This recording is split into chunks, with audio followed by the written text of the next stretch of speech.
The sound of grinding concrete filled the air as I watched four professional contractors work by moonlight. They were building something that would change my neighborhood forever. Something that would teach my HOA Corinne neighbor the most expensive lesson of her life. Just 12 hours earlier, she had stood in my driveway screaming that I was ruining the entire community. She threatened to have my elderly parents arrested. She promised to destroy my reputation and my property value. She called me selfish and inconsiderate for not following her made-up parking rules. But as I watched those brick barriers take shape under the streetlights, I smiled for the first time in months. Because sometimes the best revenge is giving people exactly what they ask for. And Corinne had been asking for this moment for a very long time. By morning, she would discover that her war against my parking situation had backfired in the most spectacular way possible. The look on her face would be worth every penny I spent on this perfectly legal construction project. When I first moved to Willowbrook Estates, I thought I had found paradise. The neighborhood looked like something from a home improvement magazine. Every lawn was perfectly manicured. Every driveway was spotless. Every mailbox matched the approved HOA design guidelines. I had saved for years to afford a home in this community. The monthly HOA fees were steep, but I told myself it was worth it. The rules would protect my investment. The standards would maintain property values. The community would be filled with respectful neighbors who cared about their homes. My house sat on a corner lot with a beautiful wide driveway. It was one of the features that sold me on the property. I could park my car and still have room for guests. I could host family gatherings without worrying about street parking. I felt proud every time I pulled into that driveway. The first person to welcome me to the neighborhood was Corinne Morrison. She lived 3 houses down and appeared at my door within hours of the moving truck leaving. She carried a plate of homemade cookies and wore a bright smile that seemed genuine. "Welcome to Willowbrook," she said warmly. "I am Corinne, and I have been living here for 8 years. I know everything about this community. If you have any questions about the rules or need help with anything, just let me know." I was grateful for her friendly approach. Moving to a new neighborhood can be intimidating, and Corinne seemed like the perfect neighbor to help me settle in. She pointed out which garbage company to use, where the best restaurants were located, and which neighbors were the most friendly. "You have such a lovely driveway," she commented, looking past me toward my property. "It is so wide and well-maintained. You are very lucky to have so much space." I thanked her for the compliment and invited her inside for coffee. We spent an hour talking about the neighborhood, the HOA board, and the various rules that governed our community. Corinne seemed to know every regulation by heart. "The parking rules can be a bit confusing," she explained. "But do not worry. I keep an eye on things and make sure everyone follows the guidelines. We all want to maintain the beauty and order of our neighborhood."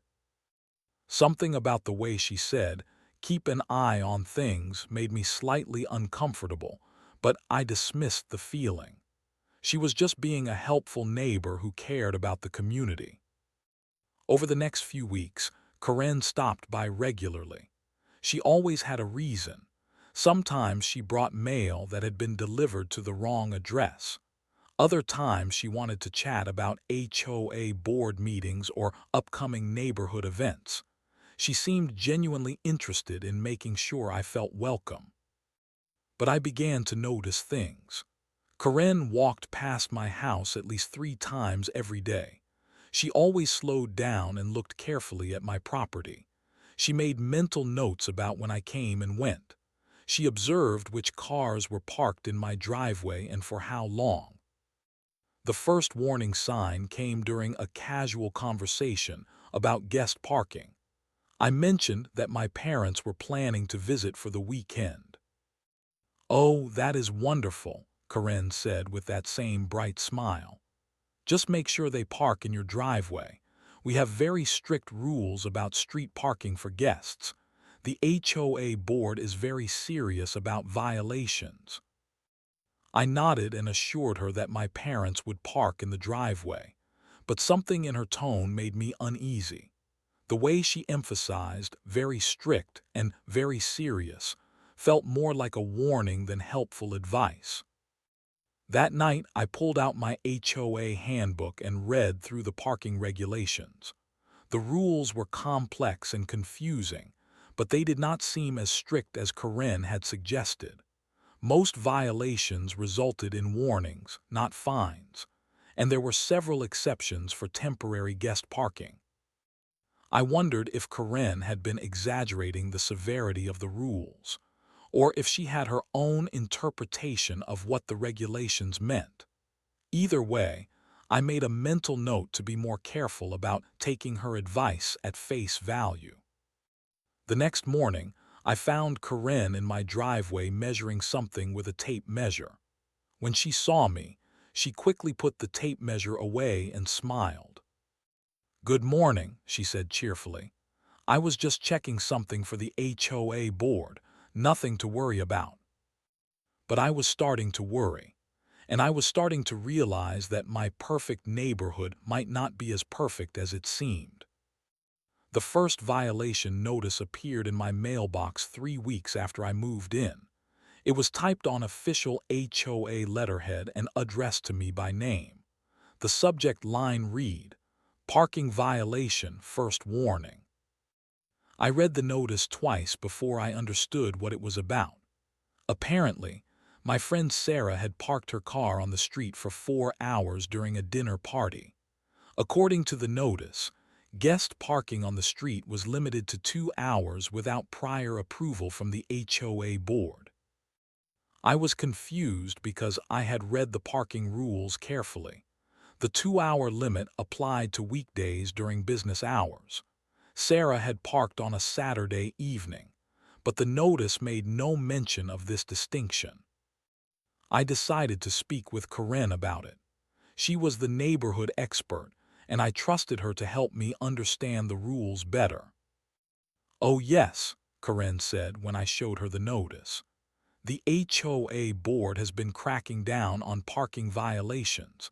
They want to make sure everyone follows the rules exactly as written." She explained that the board had received complaints about excessive guest parking.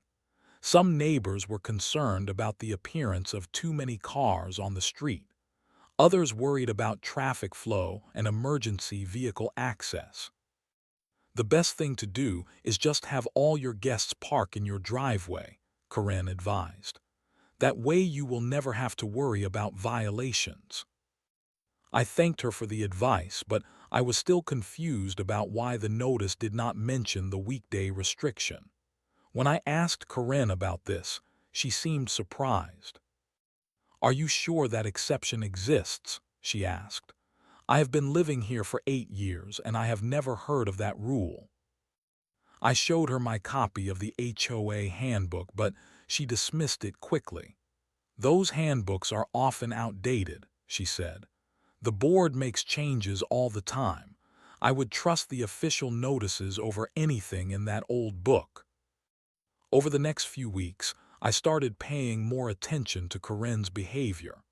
I noticed that she walked past my house at the same times every day. She always carried a small notebook and seemed to be writing things down. One afternoon, I was working in my front yard when I saw Corinne talking to my neighbor across the street. They were both looking at my house and pointing at my driveway. When Corinne saw me watching, she quickly ended the conversation and walked away. That evening, my neighbor came over to talk to me. "I hope you do not mind me asking," she said hesitantly, "but is everything okay with your parking situation? Corinne mentioned there have been some issues." I was shocked. I had received one violation notice, which I had already addressed.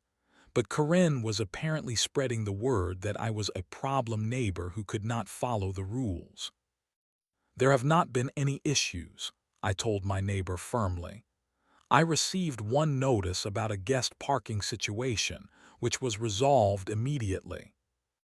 My neighbor looked relieved. "Oh, good," she said. "Corinne made it sound like it was a bigger problem. I am glad to hear everything is fine." But everything was not fine. Over the next month, I received 3 more violation notices. One was for a delivery truck that parked in front of my house for 30 minutes.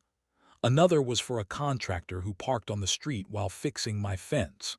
The third was for my sister, who had parked legally in my driveway but apparently left her car extending slightly into the street. Each notice was more aggressive than the last. The language became more threatening. The fines increased. And each time, Corinne seemed to know about the violation before I did.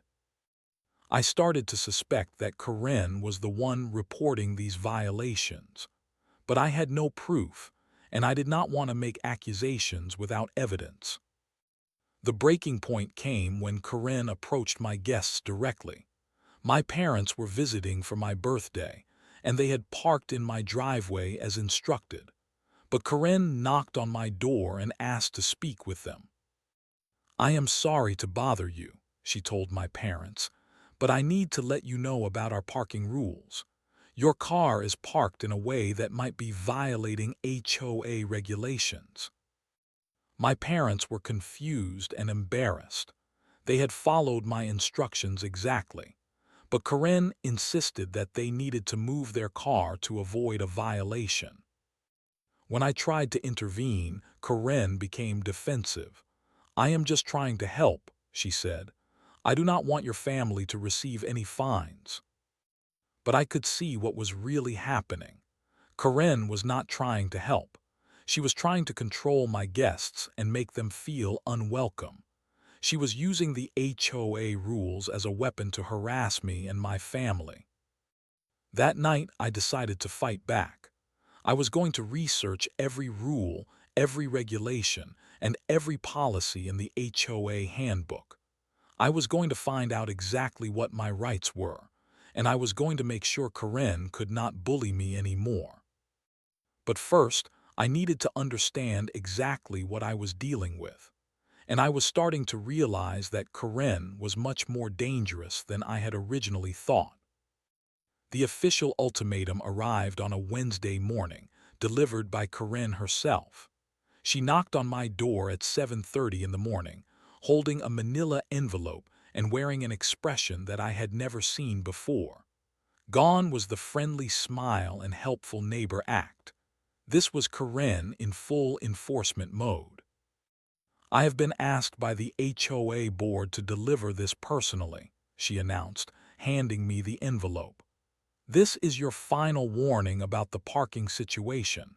After this, there will be serious consequences." I opened the envelope while Corinne stood on my doorstep, clearly waiting for my reaction. Inside was a formal letter on HOA letterhead, but something about it looked different from the previous notices. The formatting was slightly off, and the language was more aggressive than anything I had seen before. The letter stated that all guests visiting my property must park in my driveway at all times. Street parking was completely prohibited for my address, regardless of the time of day or duration of the visit. Any violation would result in immediate towing and fines starting at $200. "This does not make sense," I said, looking up at Corinne. "The HOA rules allow for temporary guest parking on the street. I have read the handbook multiple times." Corinne's expression hardened. "The handbook is outdated," she snapped. "The board has made new rules specifically for your address due to the excessive violations.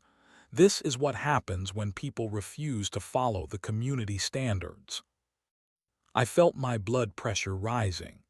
Excessive violations.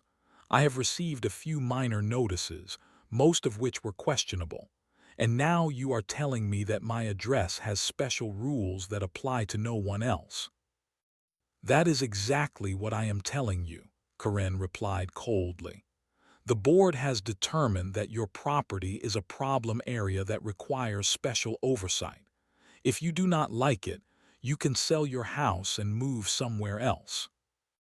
After Karen left, I immediately called the HOA management company. I needed to speak with someone on the board to understand these new rules. But when I explained the situation, the property manager seemed confused. I have not heard about any special parking restrictions for individual addresses, she said. That would be highly unusual. Are you sure this notice is legitimate?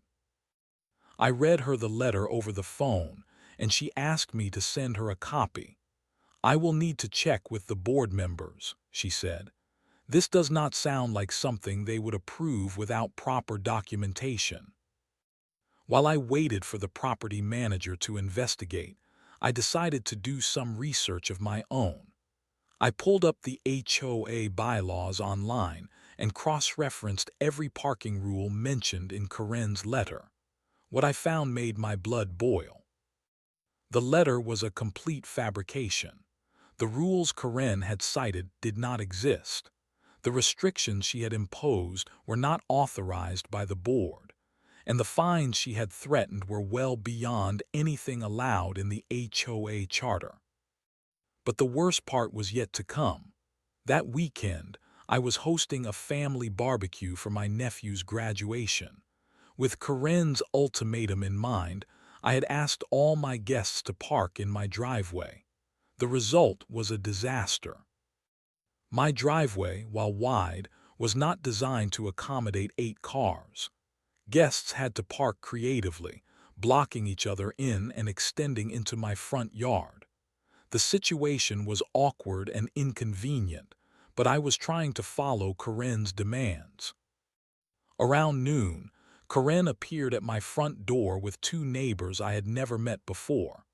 I need to document this parking situation, she announced, taking photos of my driveway with her phone.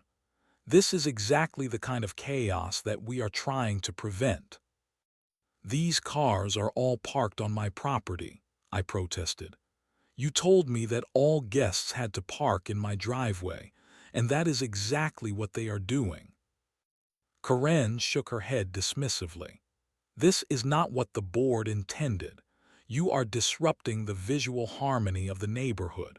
Some of these cars are extending beyond your property lines. I was furious. Karen had created an impossible situation.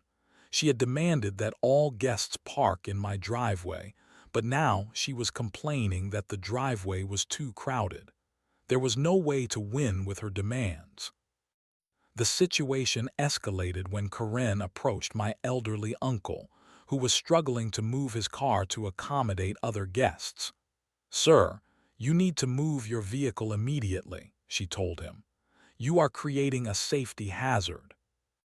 My uncle, who was 78 years old and had difficulty walking, looked confused and embarrassed. "I am sorry," he said. "I did not realize I was causing a problem." That was the moment I snapped.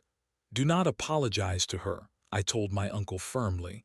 "You are parked legally on my property. You have done nothing wrong." I turned to Karen with fire in my eyes.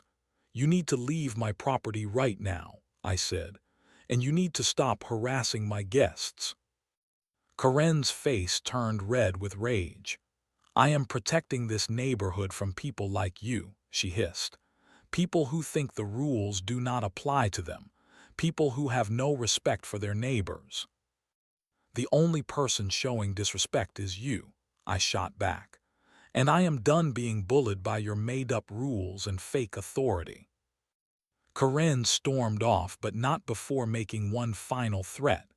"You will regret this," she called over her shoulder. "The board will hear about your attitude, and there will be consequences." That night, after all my guests had left, I sat in my living room and made a decision. I was going to research every single HOA rule, regulation, and bylaw.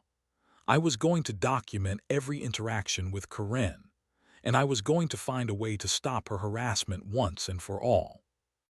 I had no idea that Corinne was about to escalate this conflict to a level I never could have imagined, but I was ready for whatever came next. The call came on a Tuesday morning while I was at work. My mother's voice was shaking as she tried to explain what had happened. She was so aggressive, my mother said, barely able to contain her tears. She said we were criminals and that she was going to have us arrested. I have never been so humiliated in my life. I left work immediately and drove straight to my parents' house. When I arrived, I found my mother sitting in her kitchen, still visibly upset. My father was packing back and forth, angrier than I had ever seen him. "That woman is completely out of line," my father said. "We parked legally on the street in front of your house. We were visiting our child in their own home, and she treated us like we were drug dealers." My mother explained what had happened. She and my father had driven to my house to drop off some mail that had been delivered to their address. They parked on the street directly in front of my house and walked to my front door. When they realized I was not home, they left the mail with a neighbor and returned to their car. That is when Corinne appeared. She came marching over like she was a police officer, my mother said. She demanded to know who we were and what we were doing in the neighborhood. When we explained that we were visiting you, she became even more aggressive. According to my parents, Corinne had launched into a tirade about parking violations and HOA rules. She took photos of their car and their license plate. She threatened to call the police and report them for trespassing. She told them that they were not welcome in the neighborhood and that they needed to leave immediately.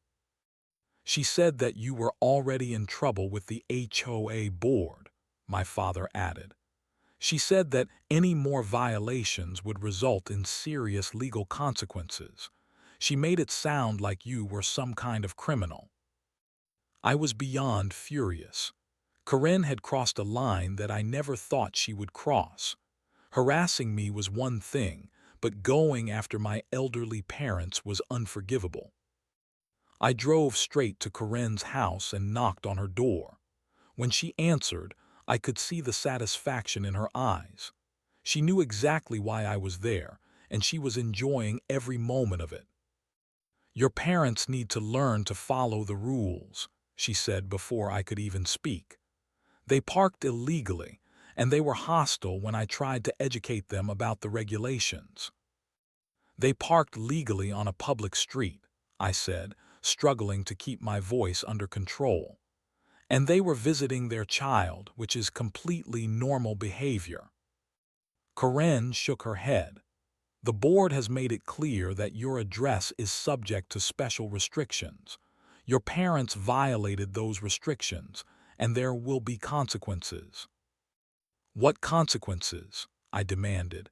"You are not a police officer. You are not an HOA board member.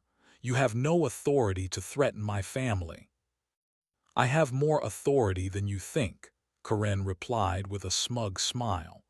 "The board listens to me. The management company respects my input, and I have been documenting every violation and every instance of your hostile behavior." That is when she pulled out a thick folder filled with photographs, notes, and what appeared to be official complaints. She had been building a case against me for months, documenting every guest, every parking situation, and every interaction we had ever had. "This is harassment," I said, staring at the folder. "This is stalking. This is completely unacceptable behavior." "This is protecting the neighborhood," Corinne replied coldly. "This is making sure that people like you do not destroy the property values and quality of life that the rest of us work hard to maintain." I left Corinne's house more determined than ever to fight back, but I had no idea how much worse things were about to get. 2 weeks later, I received a formal summons to appear before the HOA board. The letter outlined multiple violations and requested my presence at a special hearing to address my pattern of noncompliance and hostile behavior toward community volunteers. The hearing was scheduled for the following Thursday at 7 p.m. in the community center. I was told that I could bring documentation to support my case, but that failure to appear would result in automatic fines and possible legal action. I spent the entire week preparing for the hearing. I gathered copies of all HOA documents, photographs of my property, and witness statements from neighbors who had observed Corinne's behavior. I was ready to defend myself and expose Corinne's harassment campaign. But nothing could have prepared me for what happened at that hearing. The community center was packed with neighbors, most of whom I had never met. Corinne was sitting in the front row, surrounded by several other residents who seemed to be supporting her. The HOA board members sat at a long table facing the audience, looking serious and official. When my case was called, the board president read a list of violations that was longer than anything I had ever seen. According to their records, I had committed dozens of parking violations, noise violations, and attitude violations over the previous 6 months. Most of the violations were completely fabricated. Some were based on misinterpretations of legitimate activities. Others were so vague that they could have applied to any homeowner on any given day. But the worst part was the testimony from Corinne and her supporters. They painted a picture of me as a hostile neighbor who refused to follow rules and showed no respect for the community. They claimed that I had threatened Corinne multiple times and that my guests had been disruptive and disrespectful. When I tried to present my evidence, the board cut me off. They said that the hearing was not a trial and that they had already made their decision based on the documentation provided by concerned neighbors. The final penalty was devastating. I was fined $1,500 for accumulated violations. I was placed on probation for 6 months, during which any additional violations would result in doubled fines, and I was required to submit a written apology to Corinne and the neighborhood for my behavior. As I sat in that room, surrounded by neighbors who had already decided I was guilty, I felt completely defeated. Corinne had won. She had successfully destroyed my reputation and turned the entire community against me. But as I drove home that night, something inside me changed. The defeat turned into determination. The humiliation turned into motivation, and the anger turned into a plan. Corinne had used the system against me. She had weaponized the HOA rules and turned my neighbors into her allies. But she had made one critical mistake. She had pushed me too far, and now I was going to push back. I spent the entire weekend after the hearing locked in my home office, researching everything I could find about property rights, HOA regulations, and legal loopholes. My dining room table was covered with printed articles, legal documents, and handwritten notes. I felt like a detective building a case against a criminal. The first breakthrough came when I discovered that Corinne had been filing false reports with the HOA board. I found records showing that she had submitted over 30 violation complaints in the past year, but only 5 had been verified by the management company. The rest had been processed automatically without investigation. The second breakthrough was even more significant. I learned that the special parking restrictions Corinne had imposed on my address were completely unauthorized. The HOA board had never voted on these restrictions, and they were not documented in any official records. But the third breakthrough was the most important. I discovered that Corinne herself had been violating HOA rules for years. She had an unauthorized shed in her backyard that exceeded height restrictions. She had painted her front door a color that was not on the approved list, and she had been running a small business out of her home without proper permits. I spent the next week documenting everything. I took photographs of Corinne's violations. I requested copies of all HOA board meeting minutes from the past 2 years. I interviewed neighbors who had been harassed by Corinne in the past. I was building a case that would expose her hypocrisy and abuse of power. But I wanted more than just to expose Corinne. I wanted to teach her a lesson that she would never forget. I wanted to show her that actions have consequences, and I wanted to do it in a way that was completely legal and utterly devastating. That is when I remembered something my contractor friend had told me months earlier.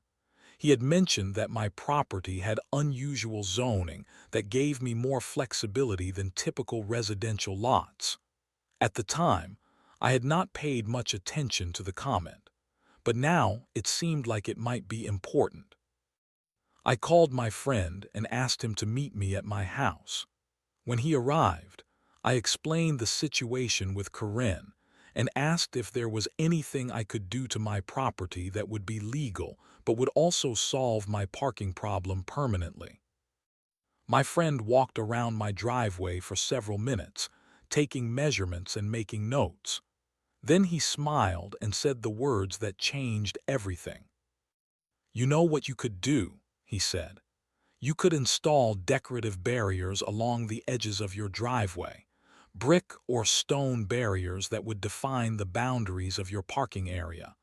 They would be completely legal, and they would solve your parking problem permanently." I asked him to explain how barriers would solve my parking problem. He pointed to my driveway and outlined his vision.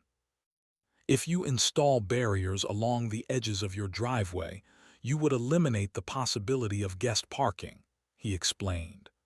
"The barriers would make it physically impossible for cars to park in your driveway.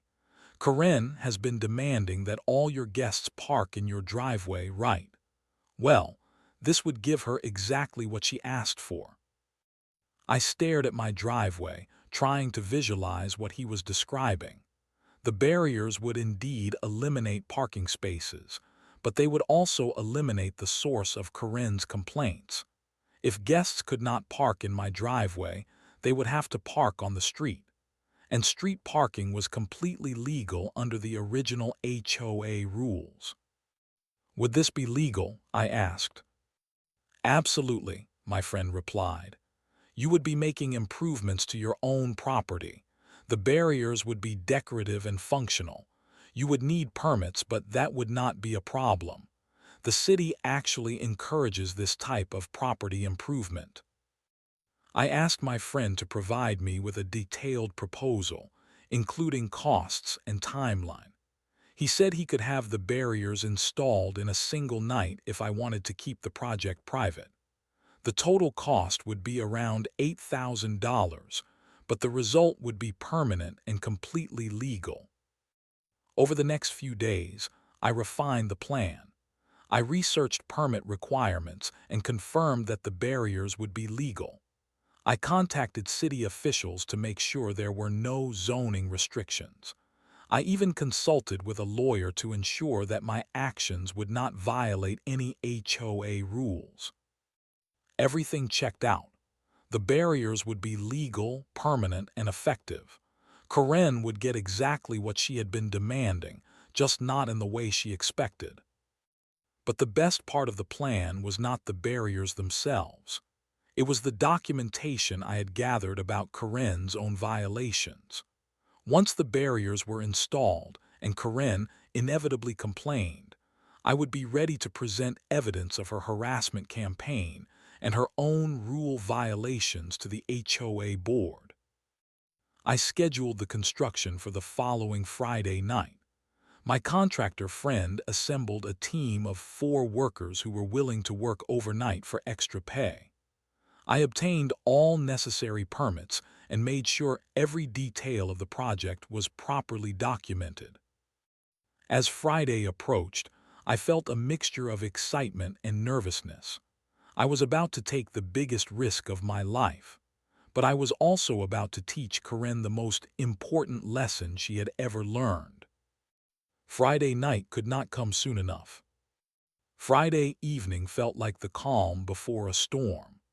I had spent the entire day double-checking permits, confirming details with my contractor, and preparing for what would either be the most satisfying night of my life or the most expensive mistake I had ever made. At 9 p.m., my contractor friend arrived with his team. 4 experienced workers with a truck full of bricks, mortar, and professional equipment. They had done this type of work before, and they assured me that the barriers would be completed before sunrise. "Are you absolutely sure about this?" my contractor asked one final time. "Once we start, there is no going back. These barriers will be permanent."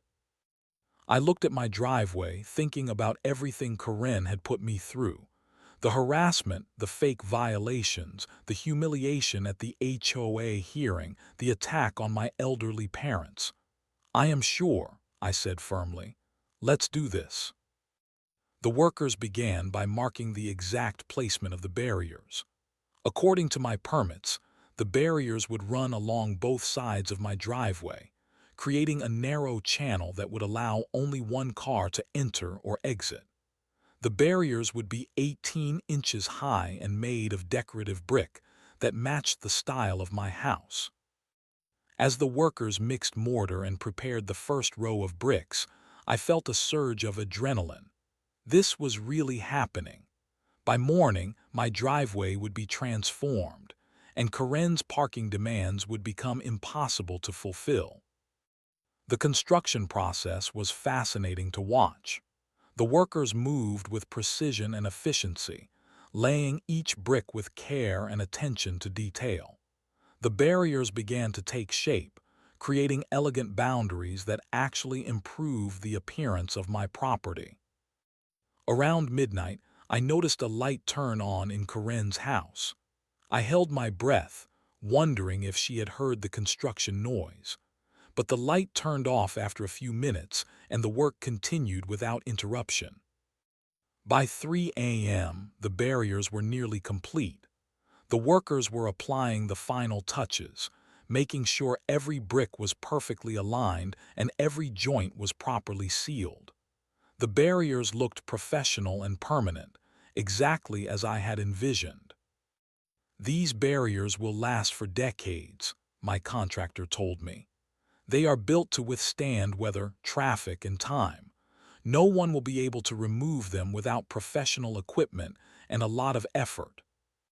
As the sun began to rise, the workers cleaned up their equipment and prepared to leave. The barriers were complete, and my driveway was transformed. What had once been a wide, welcoming space for multiple cars was now a narrow channel that could accommodate only one vehicle at a time. I stood in my front yard, admiring the work and anticipating Corinne's reaction. The barriers were beautiful, functional, and completely legal. They solved my parking problem in the most literal way possible. If Corinne wanted to control guest parking, she now had absolute control over an unusable driveway. I did not have to wait long for Corinne's reaction. At 7:30 a.m., I heard screaming from the direction of Corinne's house. I looked out my window and saw her standing in my driveway, staring at the barriers with her mouth open in shock and rage. "What is this?" she screamed, pointing at the barriers. "What have you done to your driveway?" I walked outside, trying to appear calm and casual. "Good morning, Corinne," I said pleasantly. "I installed decorative barriers to improve the appearance of my property. Do you like them?" Corinne's face turned bright red. "You cannot do this," she sputtered. "You cannot just block your driveway. This is not allowed. This violates HOA rules." "Actually, it does not violate any rules," I replied calmly. "I have all the proper permits. The barriers are completely legal and code compliant. They are considered property improvements. But where will your guests park? Karen demanded. You cannot have guests if they cannot park in your driveway. I smiled. You are absolutely right. My guests will not be able to park in my driveway anymore. I guess they will have to park on the street, which is perfectly legal according to the original HOA rules. The look on Karen's face was priceless. She had spent months demanding that all my guests park in my driveway. Now that the driveway was unusable, her demands had backfired completely. This is not what I meant, Karen said, her voice rising to a shrill pitch. You know this is not what I meant. You are being deliberately difficult. I am being exactly what you asked me to be, I replied. You said that all guests must park in my driveway. Well, now no guests can park in my driveway. Problem solved. Karen stormed off, but I could see her making phone calls as she walked back to her house. I knew she was contacting the HOA board, the management company, and anyone else who would listen to her complaints. But I was ready for her. I had documentation, permits, and evidence of her harassment campaign. I had followed every rule and regulation perfectly, and I had given her exactly what she had asked for. The neighborhood was about to discover that Karen's reign of terror was over, and the brick barriers standing in my driveway would serve as a permanent reminder that sometimes the best revenge is simply giving people what they want. The phone calls started within an hour of Karen's discovery. First, the HOA management company called to ask about the barriers. Then a city inspector called to schedule a compliance check. Finally, 3 different board members called to discuss the situation. Every conversation went the same way. The callers were initially concerned about potential violations, but once I explained the permits and legal requirements, they became supportive of my property improvements. These barriers are actually quite attractive, the city inspector told me during his visit. They improve the appearance of your property and clearly define your parking area. This is exactly the type of improvement we like to see in residential neighborhoods. The HOA management company was equally supportive. You have followed all proper procedures, the property manager confirmed. The barriers are legal, permitted, and compliant with all community standards. There are no violations to report. But the most satisfying call came from the HOA board president. I want to apologize for the harassment you have been experiencing, he said. We have been reviewing the complaints filed against you, and we have discovered some irregularities in the reporting process. He explained that the board had launched an investigation into Karen's complaint history. They had discovered that she had filed over 50 violation reports in the past year, but most had been fabricated or exaggerated. The board had also learned about her unauthorized enforcement activities and her threats against my family. Karen Morrison is no longer authorized to file complaints on behalf of the HOA, the board president informed me. She has been removed from all volunteer positions, and she has been instructed to cease all enforcement activities immediately. But the best news was yet to come. The board had discovered Karen's own violations during their investigation. Her unauthorized shed, her non-approved paint color, and her unlicensed business activities had all been documented and reported. Karen Morrison will be receiving violation notices for multiple infractions, the board president continued. She will also be required to pay fines and make corrections to her property. The board takes these violations very seriously. Over the next few weeks, I watched as Karen's world crumbled around her. She received violation notices almost daily. Her shed was ordered to be removed. Her front door was required to be repainted. Her business activities were shut down by the city. The neighborhood dynamics changed completely. Neighbors who had once supported Karen began to distance themselves from her. People who had been afraid to speak up against her began sharing their own stories.